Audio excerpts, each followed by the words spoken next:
हे दोस्तों नमस्कार। एक बार फिर से स्वागत है आपके अपने यूट्यूब चैनल देव जी के ट्रिक्स में। तो दोस्तों हम लोग यहाँ पर लेखपाल से संबंधित सामान्य हिंदी का टेस्ट लगाएंगे और देखेंगे कि आपके हिंदी में कैसे कैसे आपके प्रश्न पूछे जाते हैं। इसके पहले हमने ग्रामीण परिवेश आपकी चैप्टर वाइज आपकी कंप्लीट करा दिया है। मॉडल टेस्ट पेपर आपके शुरू हो गए हैं। तो यहाँ पर हिंदी को भी देख लेते हैं कि किस प्रकार के प्रश्न पूछे जाते हैं, क्योंकि हमारे चैनल पर रात 8:30 बजे हिंदी के फुल टेस्ट दिया जाता है जो कि सभी एग्जाम के हैं। तो यहाँ पर देखिए कि क्या जो हम लोग 8:30 बजे पढ़ते हैं, क्या लेखपाल में भी यही प्रश्न आपके आते हैं। अगर ऐसे प्रश्न आते हैं तो क्या ज़रूरत है इस क्लास की, हम लोग 8:30 बजे ही क्लास में पढ़ लेते हैं। समझ में आ रहा है ना। तो चलते स्टार्ट करते हैं। यहाँ पर आपका प्रश्न दिया है कि इनमें से कौन सा शब्द अग्नि का पर्यायवाची नहीं है। अग्नि का पर्यायवाची नहीं है। तो यहाँ पर देखिए पावक होता है, आग होता है, अनल होता है, लेकिन पवित्र नहीं होता है। तो ऑप्शन आपका यहाँ पर डी हो जाएगा, पवित्र अग्नि का पर्यायवाची नहीं है। याद रखिएगा, ठीक है। चलिए अगला प्रश्न आपका है कि लेखपाल शब्द का अंग्रेजी पर्याय क्या होता है। लेखपाल शब्द का अंग्रेजी पर्याय क्या होता है। यहाँ पर आपका राइट आंसर क्या हो जाएगा। राइट आंसर बिल्कुल यहाँ पर देखिए दिया है आपका एडजस्टमेंट और एक आपका अकाउंटेंट। तो देखिए आपने नाम सुना, अकाउंटेंट मतलब होता है लिखा पढ़ी, है ना। तो जवाब आपका कौन सा हो जाएगा यहाँ पर, बी नंबर जिसका है बिल्कुल सही हो जाएगा। लेखपाल शब्द का अंग्रेजी पर्याय होता है अकाउंटेंट, ठीक है। चलिए अगला प्रश्न आपका दिया गया है कि आ उपसर्ग से बना निम्नलिखित में से कौन सा शब्द समूह सही है। देखिए आ उपसर्ग और उपसर्ग में आप देखेंगे तो क्या इसमें निकाल पाएंगे, नहीं निकाल पाएंगे। यहाँ पर अगर इसकी बात करें तो क्या इसमें देख सकते हैं, नहीं, इसमें भी नहीं। तो आपका सिंपल सा आंसर आपका कौन सा यहाँ पर है, बी नंबर। देखिए आजन्म, आमरण, आगमन और आकर्षण में आ उपसर्ग आपको दिख रहा है। ऑप्शन आपका बी हो जाएगा। अगला प्रश्न आपका है कि पर्यावरण शब्द में कितने आपके उपसर्ग दिए हैं। पर्यावरण में उपसर्ग पूछा है और अगर हम लोग पर्यावरण को तोड़ना नहीं जानेंगे तो हम नहीं निकाल सकते हैं। तो पर्यावरण का आपका जो इसे तोड़ेंगे तो आपका बनेगा क्या, ये आपका बनता है परिधन आवरण, ठीक है। क्या बनता है, परिधन आवरण बनता है। इसके हिसाब से परि और आपका यहाँ पर एक बार और टूटेगा तो आ उपसर्ग और निकलेगा। कुल मिला के देखा जाए तो इसमें आपके दो उपसर्ग हैं। तो ऑप्शन आपका कौन सा हो जाएगा, यहाँ पर बी हो जाएगा, दो उपसर्ग, ठीक है। अगला प्रश्न आपका है नमस्ते शब्द का संधि विच्छेद बताइए। नमस्ते संधि का संधि विच्छेद बताना है।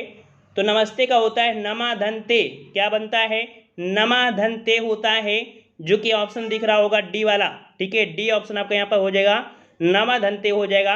ये विसर्ग संधि आपकी है, ठीक है। अगले प्रश्न को आते हैं। प्रश्न आपसे अगला है निम्नलिखित में से तत्पुरुष समास किसमें है। तत्पुरुष समास आपसे पूछा है।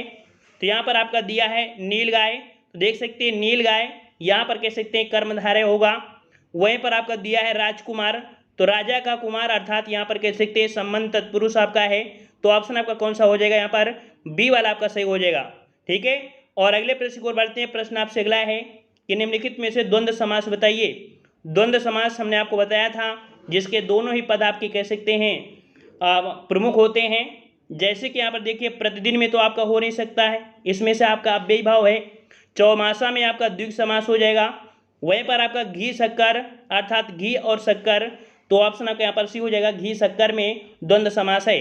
वहीं पर अगर बात करें महादेव में, तो जहाँ पर महाशब्द लग जाता है हमने बताया था कि कर्मधारय होता है। तो इस प्रकार से ऑप्शन आपका यहाँ पर सी आपका सही हो जाएगा। अगला है अंक का सर्वाधिक उपयुक्त अर्थ युग्म बताइए।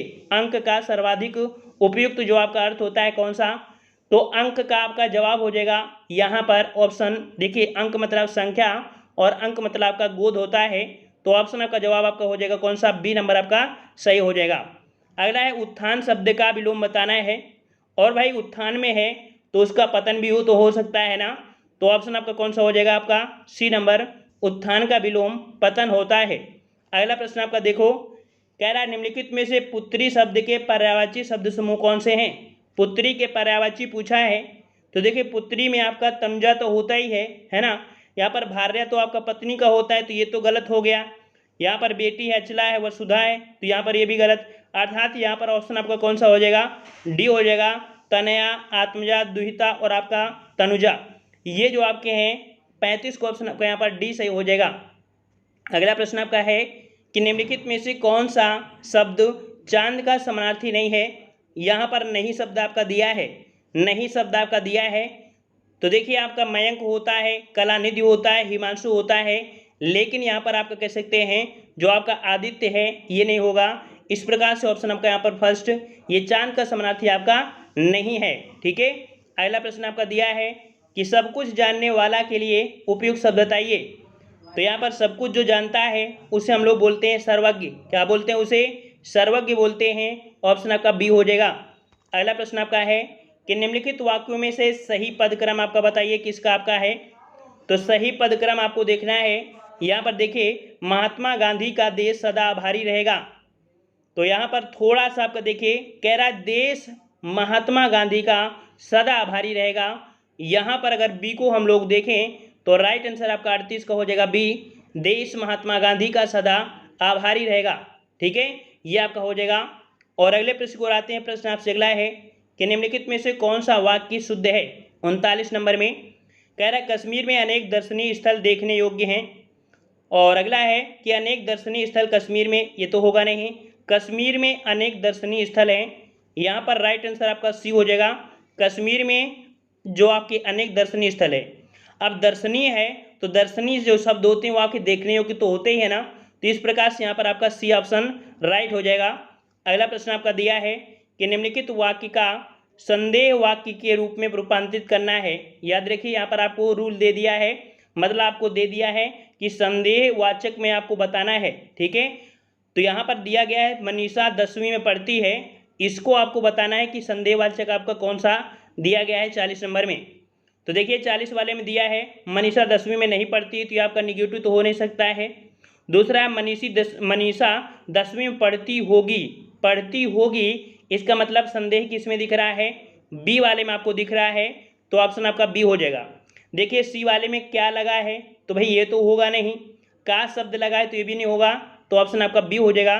मनीषा 10वीं में पढ़ती होगी, ये संदेहवाचक वाक्य है। अगला है निम्नलिखित मुहावरे का अर्थ बताना है। मुहावरा दिया है सिर से पानी गुजर जाना, सिर से पानी गुजर जाना अर्थात यहाँ पर कह सकते हैं कि सहनशीलता की सीमा टूट जाना, जो कि ऑप्शन राइट आपका यहाँ पर सी सही हो जाएगा। सहनशीलता की सीमा टूट जाना ये होता है सिर से पानी गुजर जाने का। अगले प्रश्न को बढ़ते हैं। प्रश्न आपसे अगला है कि निम्नलिखित के लिए उपयुक्त मुहावरा क्या हो जाएगा। मुसीबत देखकर घबरा जाना, मुसीबत देखकर घबरा जाना। तो देखिए नाक पर धब्बा लगना ये तो होगा नहीं, 9-2 गिरा होना मतलब आपका भाग जाना होता है। दांतों तले उंगली दबा लेना, तो भाई दांतों तले उंगली दबाना कब करते हैं? जब आश्चर्य की बात होती है ना, मुसीबत के समय नहीं आप दबाते हैं। तो यहाँ पर जब नानी याद आती है ना, बोलते हैं ना नानी याद आ जाएगी, तो बोलते हैं मुसीबत देखकर घबरा जाना, नानी याद आ जाना। ऑप्शन आपका डी हो जाएगा। अगला है सर्वनाम कितने प्रकार के होते हैं। सर्वनाम कितने प्रकार के होते हैं, तो याद रखिए सर्वनाम ऑप्शन आपका यहाँ पर बी हो जाएगा। 6 प्रकार के सर्वनाम होते हैं, ऑप्शन आपका बी सही हो जाएगा। अगला हिंदी में वचन कितने होते हैं। हिंदी में वचन कितने होते हैं, आपके जो जूनियर असिस्टेंट का एग्जाम हुआ था ये प्रश्न आपका पूछा गया था और बहुत बच्चे गलती करके आए थे, क्योंकि वो लोग संस्कृत भी पढ़े थे तो वो 3 लगा के आ गए थे। लेकिन याद रखिए हिंदी में वचन जो आपके होते हैं वो आपके कितने होते हैं, सिर्फ आपके 2 होते हैं, एक वचन और आपका बहुवचन। ठीक है, चलिए अगला प्रश्न आपका दिया है राजभाषा किसे कहते हैं। राजभाषा किसे कहते हैं, तो भाई राजभाषा उसे कहते हैं जो आपके सरकारी कामकाज में प्रयोग होती है, उसे हम लोग राजभाषा कहते हैं। तो देखो यहाँ पर आपका दिया है पहला कि जिसका प्रयोग राजा करता है तो गलत हो जाएगा, साहित्य करते हैं ये गलत हो जाएगा, राष्ट्र करता है तो राष्ट्र के लिए भी नहीं करेंगे, जिसका प्रयोग सरकारी कामकाज के लिए होता है वो आपकी राजभाषा होती है। डी वाला यहाँ पर आपका सही हो जाएगा, याद रखिएगा। ठीक है, अगला है कि जिसका जन्म कन्या के गर्भ से हुआ हो, जिसका जन्म कन्या के गर्भ से हुआ हो उसे हम लोग क्या बोलते हैं, क्या बोलते हैं? अवैध पुत्र बोलेंगे, कुमारी सुत बोलेंगे, कन्या पुत्र या कानीन। तो राइट आंसर आपका हो जाएगा बी नंबर, जिसका जन्म कन्या के गर्भ से होता है उसे हम लोग कानीन बोलते हैं, याद रखिएगा। अगला प्रश्न आपसे पूछा गया है हमें सफलता मिलने तक प्रयास करना चाहिए। इस वाक्य में जो तक शब्द दिया है, जो तक शब्द दिया है, ये जो वाक्य है वो किस प्रकार का वाक्य संबोधित कर रहा है। तो देखिए यहाँ पर दिया है हमें सफलता मिलने तक प्रयास करना चाहिए। मतलब कह सकते हैं कि ये जो आपको पॉइंट दिया जा रहा है, सफलता मिलने तक प्रयास करना चाहिए, मतलब ये एक दोनों को जोड़ रहे हैं, अर्थात संबंध बता रहा है कि अगर सफलता करोगे तो आपको कह सकते हैं कि प्रयास करोगे तो सफलता मिलेगी। मतलब ये जो आपका है ये संबंध का हो जाएगा ऑप्शन सी, क्योंकि समुच्चय तो हो नहीं सकता है, क्रिया विशेषण कह नहीं सकते हैं, विस्मयादि का कहीं चिन्ह भी नहीं लगा है, तो सी नंबर आपका सही हो जाएगा। अगला प्रश्न आपसे पूछा गया है कि इंद्रियों को जीतने वाले के लिए एक शब्द बताइए। इंद्रियों को जीतने वाले के लिए शब्द बताना है, और जो इंद्रियों को जीत लेता है उसे हम लोग क्या बोलते हैं, उसे हम लोग बोलते हैं जितेंद्रिय। ऑप्शन आपका डी हो जाएगा, जितेंद्रिय बोलते हैं। और अगला है कि अतिवृष्टि का विलोम शब्द बताइए। अतिवृष्टि, अतिवृष्टि मतलब होता है बहुत ज़्यादा आपकी बारिश होती है, और इसका मतलब कम बारिश के लिए बोलते हैं जब सूखा आ जाता है। तो सूखा जब आ जाएगा तो उसे हम लोग क्या बोलेंगे, अनावृष्टि बोल देते हैं। तो अतिवृष्टि का विलोम अनावृष्टि होता है, ऑप्शन आपका सी हो जाएगा। अगला है कि मैं यह काम अपने आप ही कर लूँगा। मैं यह काम अपने आप, तो यहाँ पर देखो दिया गया है अपने आप, और जब आप शब्द होता है अपने के लिए, जब अपने के लिए शब्द प्रयोग करते हैं उसे हम लोग बोलते हैं निजवाचक सर्वनाम। क्या बोलते हैं, निजवाचक सर्वनाम बोलते हैं। ऑप्शन आपका यहाँ पर बी से हो जाएगा, निजवाचक। तो यहाँ पर आपके 25 प्रश्न सिलेबस के अनुसार आपके थे। आपको बताना है कितने प्रश्न आपने सही किया है। और यहाँ पर देख सकते हैं कि जो हमारी क्लास रात 8:30 बजे चलती है, वो अगर आप टेस्ट लगातार कंटिन्यू रखते हैं तो आपको यहाँ पर हिंदी पढ़ने की ज़रूरत नहीं पड़ेगी। हमने आपको बता दिया है रात 8:30 बजे हिंदी की फुल टेस्ट होती है, लगातार आपकी क्लासें दी जा रही हैं, ठीक है। हद से ज़्यादा आपके प्रैक्टिस सेट हमने करवा दिया है। किसी भी यूट्यूब चैनल में आपको हिंदी के इतने प्रैक्टिस सेट आपको देखने को नहीं मिलेंगे, ठीक है। तो रात 8:30 बजे हिंदी की क्लास लिया करिए, सफलता आपको 100% मिलेगी।